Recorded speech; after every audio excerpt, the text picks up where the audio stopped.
Continuando então a série por inteiro, a palavra de hoje se chama Preservando o Corpo. Nós estamos finalizando essa série que falamos santificados em tudo, preservando o espírito, preservando a alma, e hoje falamos de preservar o nosso corpo. O texto base é 1 Tessalonicenses, capítulo 5, versículo 23, que diz que o próprio Deus da paz o santifique inteiramente, que todo o espírito, a alma e o corpo de vocês sejam preservados irrepreensíveis na vinda do nosso Senhor Jesus Cristo. E aqui a Bíblia nos revela que nós somos um ser tridimensional, tricotômico, diria na teologia, um ser que é ao mesmo tempo físico, ao mesmo tempo almático e ao mesmo tempo espiritual. Nós todos somos esse conjunto, corpo, alma e espírito. E nesse propósito nós temos que entender que existem coisas que nós temos que fazer para preservar o espírito, tem coisas que nós fazemos para preservar a alma, e tem coisas que nós fazemos para preservar o nosso corpo, todos eles santos, irrepreensíveis e andando nos caminhos do Senhor.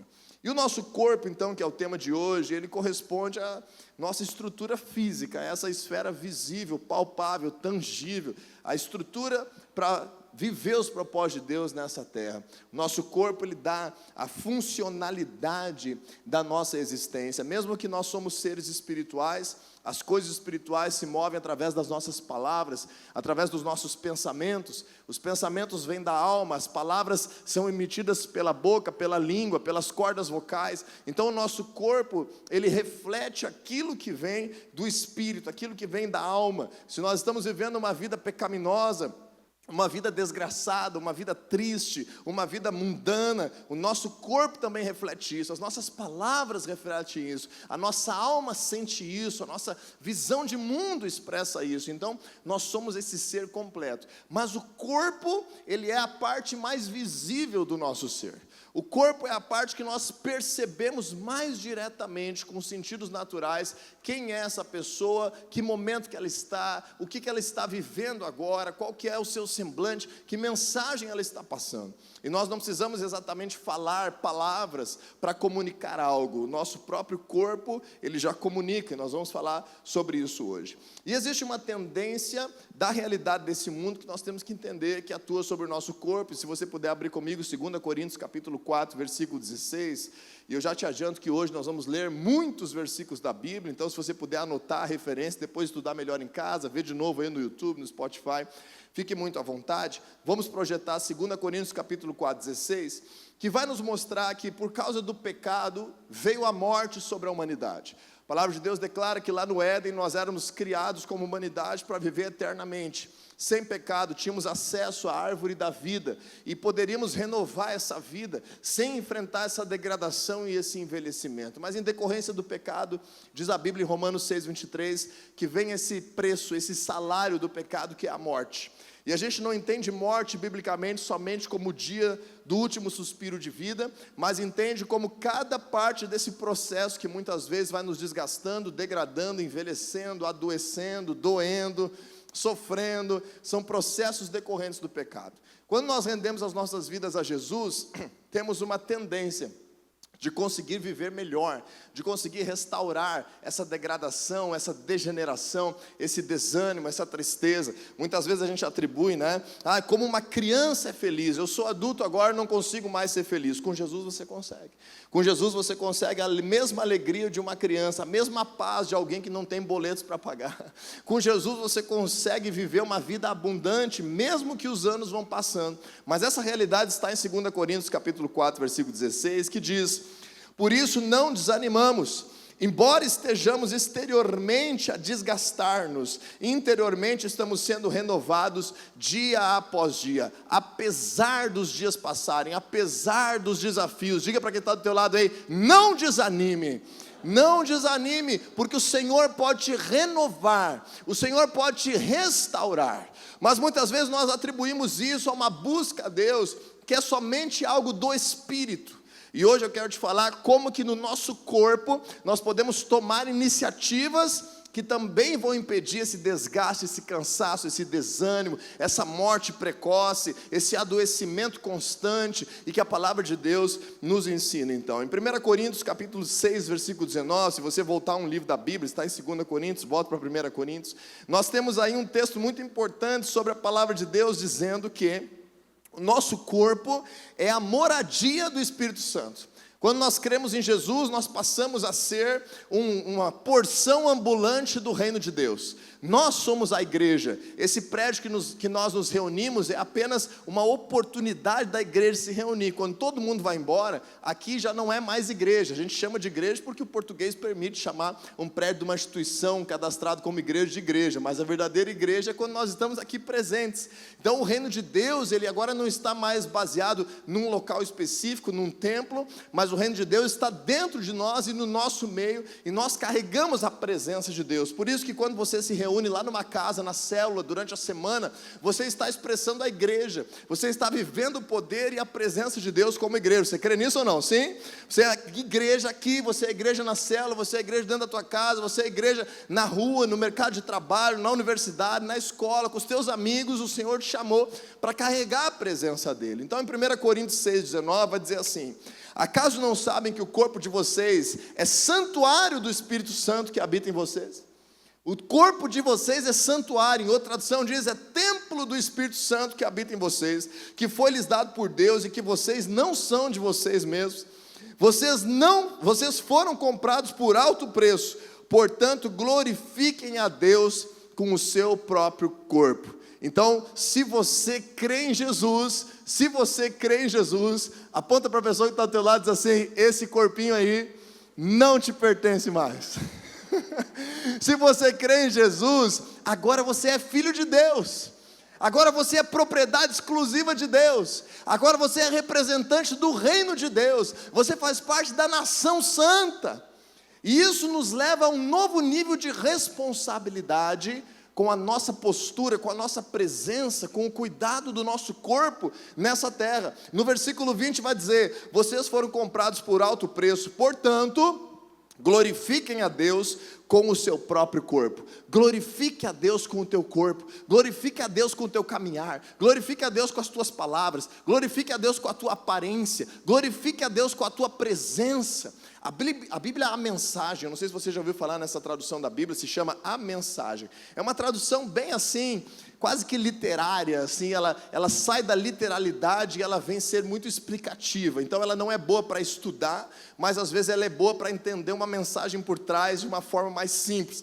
A Bíblia, a mensagem, em 1 Coríntios 6,20, esse mesmo versículo, ela diz assim: tudo pertence a Deus, portanto deixem que as pessoas vejam Deus no corpo de vocês e através dele. Quando alguém olha para ti, para o teu jeito de pensar, para o teu jeito de falar, para o teu jeito de caminhar, para a forma que você se porta no dia a dia, a forma que você se veste, para como você tem vivido os teus dias, as pessoas veem quanto de Deus na tua vida, entende? É sobre isso que nós vamos falar. E a primeira coisa que eu quero enaltecer hoje aqui é que nós precisamos, para preservar o nosso corpo, dominar a nossa alimentação. Domine a sua alimentação. Não é a comida que manda na gente, somos nós que mandamos na comida. Nós não somos obrigados a nos alimentar com algo que nos faz mal só por causa que os outros fazem, mas nós como cristãos temos que ter um entendimento de que o alimento é feito para nutrir o corpo, e existem alimentos que degeneram o corpo, existem alimentos que produzem coisa ruim para o corpo, e isso é uma coisa muito pouco pregada nas igrejas, mas nós temos que ter um cuidado. Hoje de manhã Camilo lembrou no final do culto que existe um ditado que muitas vezes, inclusive, a gente falava no passado, a gente se despertou e dizia assim: não, esse ditado não é bíblico, esse ditado não faz parte de uma igreja saudável, de uma igreja relevante na terra. O pessoal enchia a boca para dizer assim: crente não bebe nem fuma, mas come. Ninguém queria convidar o crente para o aniversário, porque ele ia comer 40 salgadinhos, 20 docinhos, 5 pedaços de bolo, não ia beber nem fumar, mas ia quebrar a banca lá, vai na pizzaria. Os crentes chegaram, meu Deus, vai comer 35 pedaços cada um. Que vergonha, tudo guloso, tudo glutão, tudo desesperado. O Deus está na barriga. Então a palavra de Deus está nos dizendo para dominar a nossa alimentação. Vamos lá em Gênesis capítulo 9, primeiro livro da Bíblia, Gênesis capítulo 9, versículo 3. Eu vou ler na NAA esse. Deus, ele estabelece uma aliança com Noé. Nós somos frutos dessa aliança com Noé. Eu não sei se você sabe, mas se você crê na Bíblia, nós somos descendentes de Noé. Todos nós, de alguma forma, somos descendentes de Noé. Deus recomeçou a humanidade em Gênesis capítulo 9, e no versículo 3, Deus ampliou a gama nutricional da dieta humana. Lá no Éden, ainda Deus tinha dado somente ali uma dieta vegana para Adão e Éden, mas quando chegou nos dias de Noé, Deus liberou uma dieta carnívora, graças a Deus, senão o churrasco gaúcho seria de soja. Então Gênesis 9:3 diz assim: tudo que se move e vive servirá de alimento para vocês. Assim como lhes dei a erva verde, em outras traduções, os vegetais, frutas, o que nasce, agora lhes dou todas as coisas. Carne, porém, com sua vida, isso é, com seu sangue, vocês não devem comer. E aqui eu quero fazer só um parênteses, só um intervalinho aqui na minha mensagem, para te dizer que esse é o motivo que eu escolho. Como cristão, nós temos liberdade, nós temos uma aliança com Jesus que nos purifica, e esse é um entendimento que muda às vezes de igreja para igreja, de pastor para pastor, mas a partir desse texto, que não tem nada a ver com a lei de Moisés, é um texto de princípio humano, de princípio de alimentação. Eu escolho e instruo as pessoas que me perguntam a não comer alimentos feitos com sangue. E essa é uma decisão que eu tomo como um cristão, e eu quero só compartilhar isso contigo. Então, por exemplo, só para te explicar, carne mal passada não é sangue, o vermelho da carne não é sangue, senão o frango seria vermelho quando é cru. O vermelho da carne é uma propriedade que tem na carne, então não é sobre isso. É sobre esses pratos, por exemplo, galinha cabidela, que é fervido no sangue do próprio animal, é cozinhado, sabe? Murcilha preta, é embutido junto com o sangue, e você come isso. Então isso é uma coisa que eu me abstenho de comer por causa desse texto. Estou só te dando essa ideia para você refletir na palavra de Deus e julgar o que é apropriado para você. Fechando esse parênteses, ao longo do tempo, o corpo vai sendo influenciado por aquilo que a gente se alimenta. Muitos nutricionistas hoje em dia têm falado, né? Você é o que você come. Eu estava vendo a barriga da Camila crescer o ano passado, quando o Caleb estava sendo gerado, né? E nós ficávamos pensando assim, meu Deus, como é que pode? Como é que pode a gente comer arroz, feijão, fruta, carne, frango, legumes, e de repente tem uma criança ali dentro? Como é que se transforma nisso? É porque o nosso corpo é feito de nutrientes, o nosso corpo é feito justamente daquilo que se extrai de bom dos alimentos. Então, nós mantemos o nosso corpo saudável por uma alimentação saudável. Nós temos o risco de adoecer o nosso corpo por uma alimentação de coisas que não são saudáveis. Nesse aspecto, então, a Bíblia associa essa falta de domínio na nossa alimentação a essa gula, a esse desespero, a esse desenfreio de nós estarmos comendo coisas que não precisávamos, ou numa quantidade, ou talvez em coisas que fazem mal, demasiadamente, não cuidando aquilo que Deus tem colocado à nossa disposição. Então, se você puder abrir comigo Provérbios, capítulo 23, depois nós vamos ler o 25 também. Provérbios 23, 20, está dando aqui uma orientação sobre alimentação na Bíblia. Provérbios 23 nos ensina que se nós tememos a Deus, nós não temos que ser pessoas desesperadas na hora das refeições. Sabe aquela pessoa, não sei se é você essa pessoa, toda a família tem um, que quando vai para a refeição, aquela mesma pessoa sempre está a primeira da fila, depois ela é a primeira a repetir, depois ela é a primeira da sobremesa, ela é a primeira a perguntar se está pronta, e daí termina o almoço, ela diz, o que nós vamos fazer de janta? Talvez seja você, não vai embora agora, senão eu vou ficar meio sentido. Aguenta aí um pouquinho. Provérbios 23, 20, diz assim, não ande, NVI agora, não ande com os que se encharcam de vinho, nem com os que se empanturram de carne, pois os bêbados e os glutões se empobrecerão e a sonolência os vestirá de trapos. Veja como é importante para Deus que nós venhamos dominar a nossa alimentação. Mais uma página para frente na tua Bíblia, Provérbios 25. Provérbios 25 a gente vai entender o seguinte, 27, versículo 25, 27, NAA agora. Comer muito mel não é bom. Comer muito mel não é bom. Talvez você concorde com Salomão, realmente não é bom. O negócio é comer Nescau, sorvete, um monte de outras coisas industrializadas. Mas nos dias de Salomão, o divertimento da turma era mel. Vamos lá na melateria, tomar um mel hoje. Era mel da abelha. Então ele diz, comer mel em excesso não é bom, açúcar demais não é bom. Assim procurar a própria honra não é honra também. Como a cidade derrubada que não tem muralhas, assim é aquele que não tem, o que está escrito aí na Bíblia? Domínio próprio. Então quem não domina a sua alimentação, é porque não se domina. E a pessoa que não se domina, às vezes não consegue se dominar também na sua sexualidade, não consegue se dominar também nas alianças que faz, na palavra que cumpre no trabalho, no horário que levanta de manhã cedo, na sua devoção com Deus, no seu tempo de oração. Dominar a alimentação é um treinamento para dominar outras áreas da vida. Assim como dominar a fidelidade nas alianças de casamento, por exemplo, é um treinamento para dominar outras tentações que acontecem. Nós temos que buscar em Deus esse domínio próprio. Lá em Gálatas capítulo 5, versículo 22, a palavra de Deus vai nos dizer que o domínio próprio é um fruto do Espírito Santo na nossa vida. Então, nesse aspecto, queira entender isso e passar a repensar a tua alimentação, entender a tua alimentação. Por que eu estou comendo isso? Por que eu estou ingerindo isso? Isso aqui faz bem, faz mal? Quem sabe eu gosto muito, eu deveria comer de vez em quando, numa pequena quantidade. Quem sabe isso aqui que eu digo que eu não gosto, eu deveria comer, porque Deus criou e me nutre, eu tenho que passar a experimentar isso, parar com essas frescuras. Você é essas pessoas que não gostam de um monte de coisa, não comem um monte de coisa, muda isso. Se você quer crescer no reino de Deus e pregar a palavra de Deus e ser uma pessoa agradável, você vai estar na casa de outras pessoas. E Jesus diz assim: quando entrarem na casa de alguém para pregar o evangelho, comam o que for posto à mesa. Aí já pensou os discípulos assim: não, eu não como isso aqui, não, isso aqui eu também não como, não, isso aqui eu também não gosto, não, isso aqui também não. A pessoa vai receber o evangelho desse jeito? Então deixa disso, vai começar a comer de tudo. O que vem de Deus é bom, o que vem de Deus a gente tem que desfrutar, porque senão a gente vai estar vivendo dominado por hábitos que não vêm de Deus, e que às vezes estão levando à obesidade, estão levando ao sedentarismo, estão levando ao colesterol elevado, à morte precoce. Em Filipenses 3,19, o apóstolo Paulo explica que pessoas que não creem em Deus estão tão focadas na perdição, na promiscuidade e na cumilança. Ele diz assim, Filipenses 3,19, o destino deles é a perdição, o seu Deus é o estômago, e eles têm orgulho do que é vergonhoso, só pensam nas coisas terrenas. Bota a mão na tua barriga aí, diga assim: tu não será meu Deus.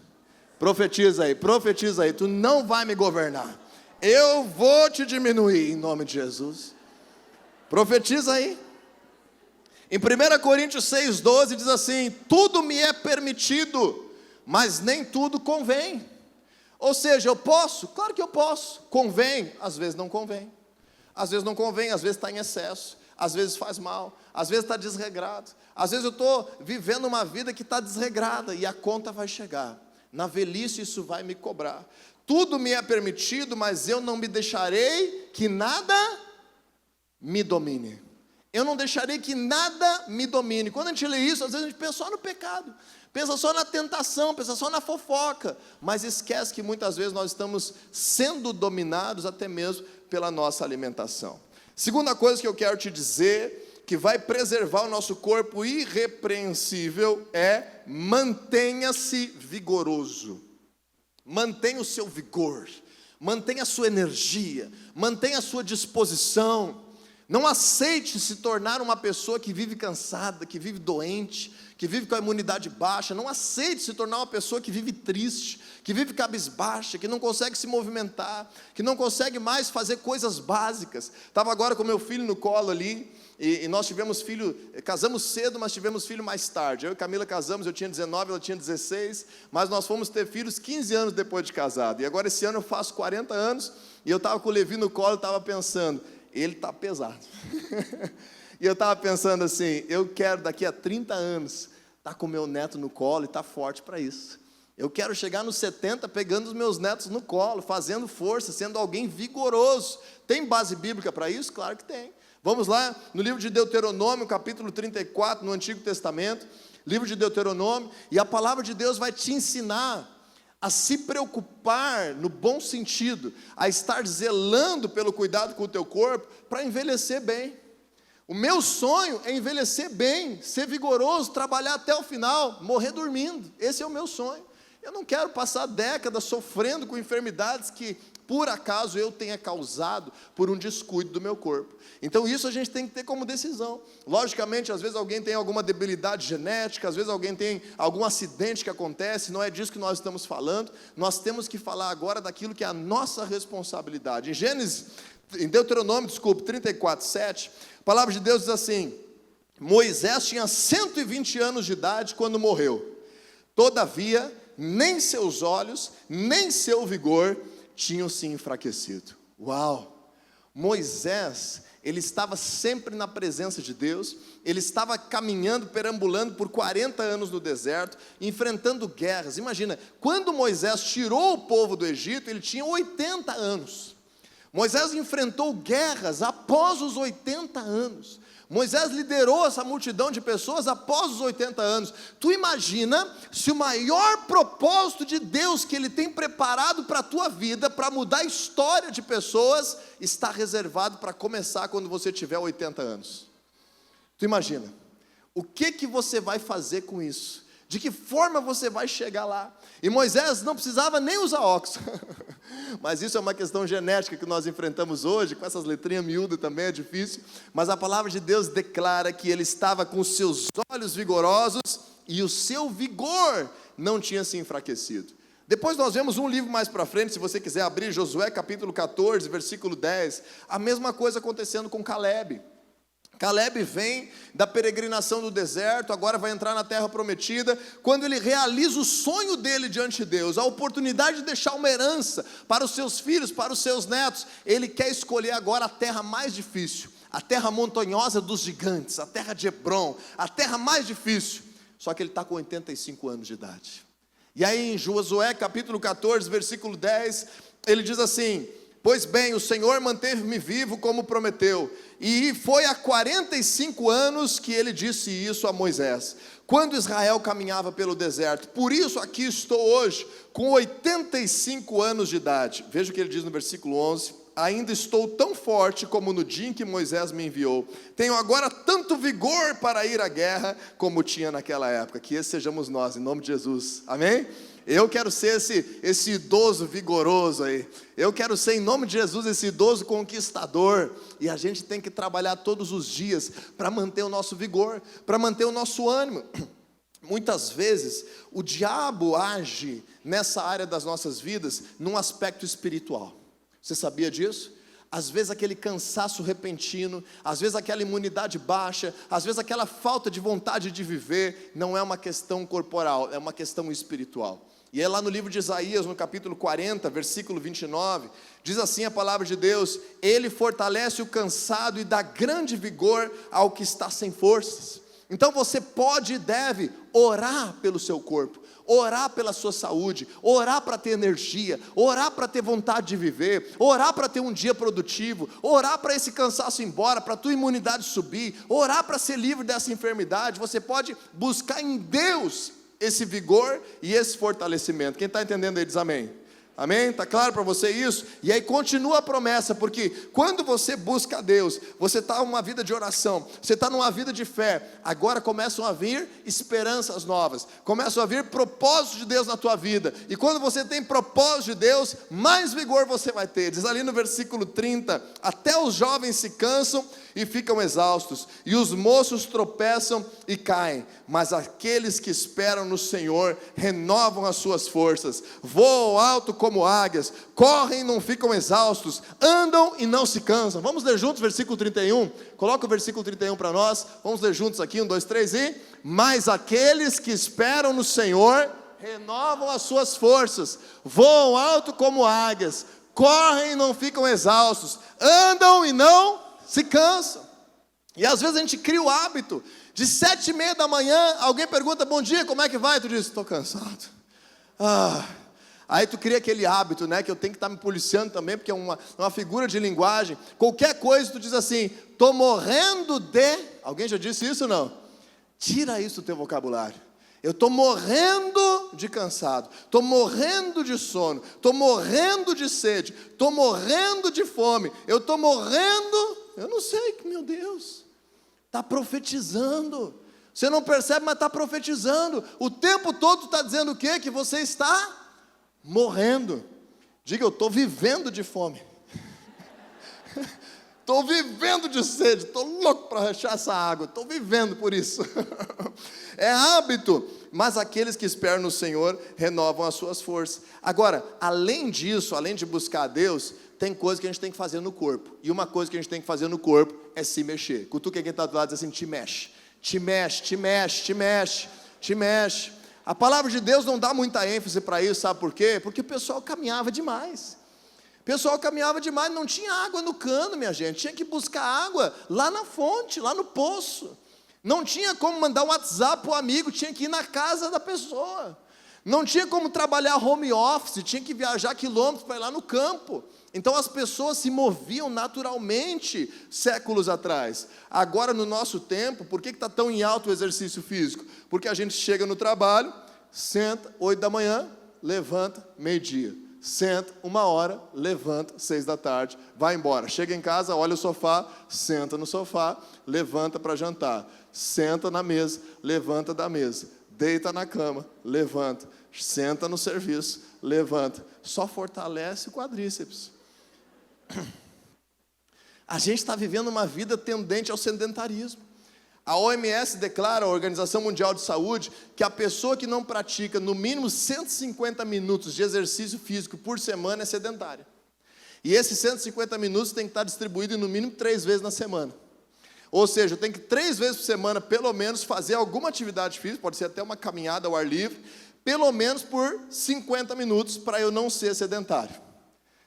Eu nem vou perguntar quem de nós é sedentário, mas você guarda esse número, porque é o mínimo. Nós precisamos fazer isso, a não ser que você já trabalhe de forma braçal, a não ser que você já trabalhe no campo, que você já trabalhe com pecuária, a não ser que você já trabalhe como personal trainer, a não ser que você já trabalhe nessa área. Nós precisamos de exercício físico. O apóstolo Paulo escreve a Timóteo: o exercício físico tem algum valor. Então, Timóteo, a piedade, a busca a Deus tem valor para tudo, mas o exercício também tem valor. Então te mexe aí. E tem muita coisa que a gente pode fazer que não custa nada, e tem coisa que a gente tem que investir para fazer, mas é muito importante. Muitas vezes, quando a gente está na juventude, a gente não dá bola para o exercício físico, mas quando já chegou a dor, é muito mais difícil de começar. Alguém aí já chegou a dor e é difícil de começar o exercício? Eu já passei por isso, e aí a gente tem uma árdua caminhada de restauração.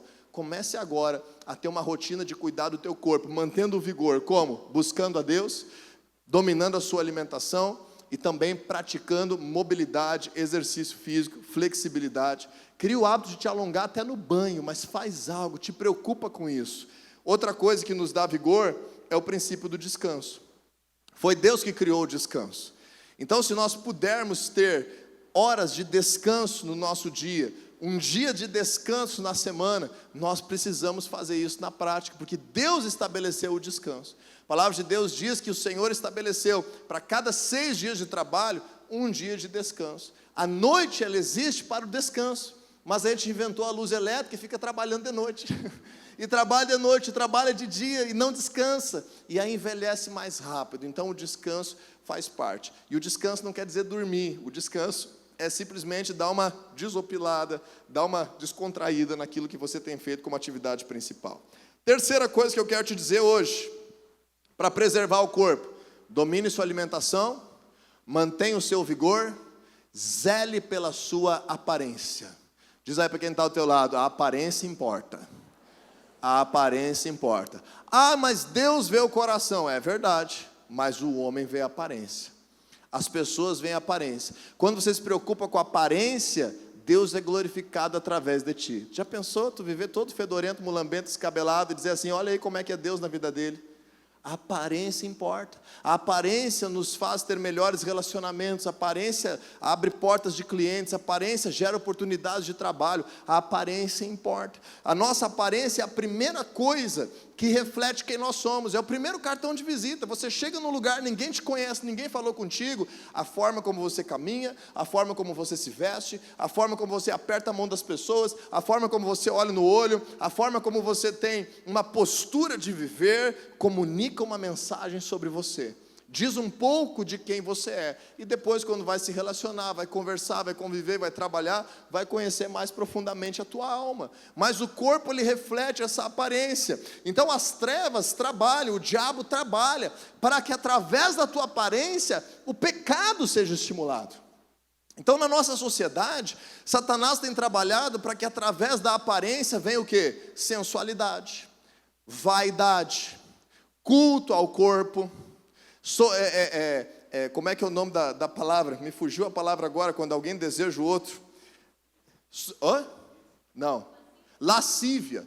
Lascívia é quando alguém se veste para ser desejado pelo outro, de uma forma, ou se comporta, ou caminha, de uma forma a ser desejado pelo outro, ou fala assim, para ser desejado pelo outro. Meu Deus. Aí é um estímulo ao pecado, isso é o que Satanás quer. Qual é o outro extremo que o diabo faz? Relaxamento. Relaxamento, sujeira, imundícia, desleixo, uma total não preocupação com aquilo que é belo, com aquilo que foi criado por Deus. Semblante caído, tristeza, desejo de morte, isso vem das trevas. Agora, o que vem de Deus? O que vem de Deus é uma boa aparência. O que vem de Deus é uma aparência que emita a glória de Deus, que cause aquilo que tu tem caminhado com Jesus na tua vida. Então, quando a gente caminha com Jesus, a gente tem que ir melhorando a nossa aparência. Esse dia a Camila postou no Instagram uma foto de quando nós éramos noivos, e dela colocou assim: comprei na planta e me dei bem. Não que seja grande coisa hoje, mas se tu vê a foto de 2004, não parava nem mosca perto. Quando a gente entende isso, a gente tem que olhar para trás da nossa vida cristã e dizer: olha só, estou melhorando, olha só, Deus está me prosperando, olha, estou me vestindo melhor, olha só, minha postura está diferente. A gente tem que olhar para trás e ver que Deus está causando algo na nossa vida. Não é se comparar com os outros, não é ficar olhando para o lado, porque tem coisa que a gente tem de nascença, e não adianta, mas aquilo que a gente puder zelar pela nossa aparência. Veja comigo Gênesis 41, 14, lá no primeiro livro da Bíblia, Gênesis 41, 14, presta atenção aqui no que eu vou te falar. José é um dos filhos de Jacó, e quando José era jovem, ele teve um sonho, que ele iria governar até sobre os irmãos dele, até sobre os pais dele. Os irmãos ficaram loucos de inveja e venderam José como escravo, e disseram para o pai que ele tinha morrido. E José foi então vendido para o Egito, e o egípcio Potifar, que era um governador do Egito, colocou José na casa dele, e ele se deu bem lá. Mas um dia a esposa do Potifar deu em cima de José, dia após dia. José negou se deitar com ela. Ela inventou uma história, arrancou um pedaço da roupa dele, disse que ele tinha tentado violentar ela, prenderam José, deu errado. E José, íntegro, foi preso injustamente, ficou anos na cadeia. Lá na cadeia ele continuou buscando a Deus, e os colegas de prisão dele tiveram um sonho, ele interpretou o sonho. E um desses colegas foi solto e foi colocado para trabalhar no faraó, na corte do faraó. E agora, anos depois, o faraó teve um sonho, e nenhum dos magos do Egito sabia interpretar esse sonho. E aquele ex-colega de José estava do lado do faraó e disse assim: lá na prisão tem um rapaz chamado José, o Espírito do Senhor está com ele, e ele sabe interpretar sonho, porque eu tive um sonho, e por causa da interpretação dele eu estou aqui hoje. E aí o faraó mandou chamar José. José era uma pessoa espiritual ou não? Sim. José era bem crente ou não? Ele tinha discernimento de espírito ou não? Era suficiente isso para estar na presença do faraó? Vamos ver, Gênesis 41, 14. O faraó mandou chamar José, que foi trazido depressa do calabouço. Eu imagino que lá no calabouço não tinha Rexona, não tinha Head and Shoulders, lá no calabouço não tinha creme, lá no calabouço era calabouço. E olha o que José, que era um homem maduro espiritualmente, fez para estar agora aproveitando uma oportunidade especial na vida dele. E não está escrito por acaso na palavra de Deus nada. Olha o que diz ali: depois de se barbear e trocar de roupa, apresentou-se ao faraó. Ou seja, mesmo José, ungido e cheio da presença de Deus, zelou pela sua aparência, a forma que ele se apresentou, a forma que ele se vestiu, a forma que o rosto, o semblante dele estava, refletindo aquilo que ele carregava de Deus. Então a Bíblia fala lá em 1 Tessalonicenses 5:22, afastem-se de toda forma, de toda aparência de mal. Então se a tua aparência está uma aparência desleixada, tem o hábito de sujeira, tem o hábito de andar sujo, de andar sem se preocupar com isso, de andar meio escabelado, se a tua aparência está uma aparência que tu não gostaria de ter, quem sabe tem que baixar um pouquinho o peso, tem que melhorar um pouquinho a postura, tem que fazer alguma coisa, pense que você precisa refletir a glória de Deus, e dia após dia veja o agir de Deus, e que você vai melhorando, à medida que você crê nessa porção da palavra de Deus para a tua vida. Está fazendo sentido para você ou não? Amém. E a última coisa que eu quero te dizer, o nosso mundo, humanamente, você nunca imaginaria que isso tem a ver com preservar o teu corpo, Mas a palavra de Deus nos declara que isso é uma das maiores ferramentas que nós temos para preservar o nosso corpo. Sabe o que é? Proteja a sua sexualidade. Proteja a pureza da sua sexualidade. A sexualidade impura contamina o corpo, envelhece a pele, adoece, mata mais cedo. Proteja a sua sexualidade, também pela alma, também pelo espírito, mas como um atributo do corpo. Em 1 Coríntios capítulo 6, versículo 18, vou esperar você abrir se você tem Bíblia aí. 1 Coríntios 6, 18 é o texto principal da Bíblia sobre isso, sobre a influência da imoralidade sexual sobre o corpo. 1 Coríntios 6, 18, nós já passamos por aí agora há pouco, no versículo 19. Então, para preservar o corpo puro na sexualidade, o que nós temos que entender? Deus abençoou o homem e disse: deixará o homem pai e mãe, se unirá à sua mulher, e eles serão uma só carne. Deus criou a relação sexual, Deus criou os impulsos sexuais, Deus criou os hormônios, Deus criou a atração sexual, mas o lugar onde a sexualidade é praticada debaixo de bênção é dentro do casamento, entre os cônjuges, com aliança, dentro do casamento. E aí agora, o que Satanás tenta fazer? De uma forma descontraída, de uma forma dizendo que é liberdade, dizendo que é viver a vida por completo, é aproveitar a vida. Qual é o símbolo do carnaval? Promiscuidade sexual. O que Satanás tenta fazer? Cada vez mais instituir a profissão de prostituição como legalizada, abençoada, com direitos legais de trabalho, estabelecer cada vez mais a erotização das crianças como algo normal nas escolas, cada vez mais a hipersexualização das pessoas, se vestir para ser desejado, ter múltiplas relações sexuais, não dar bola para o adultério, relacionamentos abertos, tantas coisas que vêm por quê? Por que a pornografia é de graça? Porque ela te aprisiona. Ela é de graça porque ela aprisiona. Por que muitas vezes o adultério é tão fácil? Porque ele amargura a vida. Então é um projeto das trevas, e nós temos que estar atentos. 1 Coríntios 6, 18, fujam da imoralidade sexual. Todos os outros pecados que alguém comete, fora do corpo os comete. Mas quem peca sexualmente, peca contra o seu próprio corpo. Acaso não sabem que o corpo de vocês é santuário do Espírito Santo que habita em vocês, que lhes foi dado por Deus, e que vocês não são de vocês mesmos? Vocês foram comprados por alto preço, portanto, glorifiquem a Deus com o seu próprio corpo. É só você lembrar, sempre que você tiver impulsos sexuais imorais, lembra da tua aliança com Deus, lembra da presença de Deus contigo, lembra que Deus está vendo aquilo que você faz, tenha temor a Deus na tua vida, e isso vai aumentar os teus dias nessa terra, isso vai te dar longevidade, isso vai te dar uma consciência limpa, isso vai te dar pureza na tua alma, isso vai te dar um espírito santificado, isso vai te dar um casamento longevo, isso vai te dar filhos criados debaixo de pais exemplares. A moralidade sexual, a pureza, a proteção da nossa sexualidade é uma forma de nós preservarmos o nosso corpo. Então, quer manter o teu corpo irrepreensível diante de Deus? Domine a sua alimentação, mantenha o seu vigor, a sua energia, pratique exercícios, descanse, busque a Deus, ore sobre isso, te alimente bem, entenda aquilo que você come, zele pela sua aparência, cuide a vaidade, a sensualidade, mas no momento que você está na tua vida, tente te vestir de uma forma que você seja o teu melhor, tente que o teu semblante reflita a glória de Deus, escolha a alegria ao invés da tristeza, escolha viver ao invés de morrer, escolha zelar pela tua aparência para transparecer a presença de Deus, e por fim, proteja a sua sexualidade. O Senhor, Ele quer atuar na nossa vida por inteiro. Não é só no corpo, não é só no coração, não é só na alma. É o espírito, a alma e o corpo preservados irrepreensíveis para a sua glória. E assim nós teremos plena confiança no último dia, porque estaremos com Ele, porque nesse mundo vivemos como Ele e desfrutaremos para sempre da sua presença. Amém?